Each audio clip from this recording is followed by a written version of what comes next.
Power Apps makes it easy to build business apps fast. But as your app grows, you'll likely hit a common limit, the 2,000 row cap. If you're not ready for it, performance drops and results can get messy. So how do you stay ahead of it? Be intentional with how your app handles data instead of pulling everything in at once. Pre-filter your data. Load only what's needed, when it's needed. Another simple but powerful step. Choose only the columns you need. Don't pull in the entire table. By loading just the necessary fields, your app runs faster and handles larger datasets more efficiently. Delegation is key here.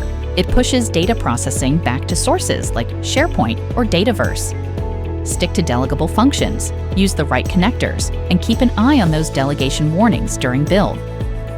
If that's not an option, no worries. Use collections, add pagination, or load data only when users need it. All solid ways to stay within limits without sacrificing performance. Need to go bigger? The Microsoft Search API and Graph API are built for that. It's not just about getting more data, it's about getting the right data in the most efficient way.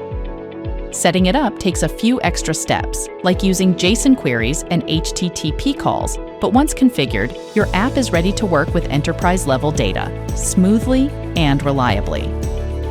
Also, choose your data source wisely. Dataverse is the most scalable, SharePoint works for lighter needs, and Excel or OneDrive should be short-term only.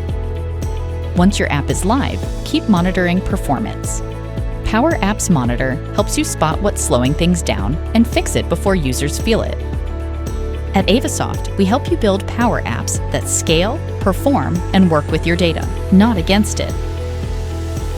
Reach out to our experts at sales@avasoft.com. We're here to help you get started.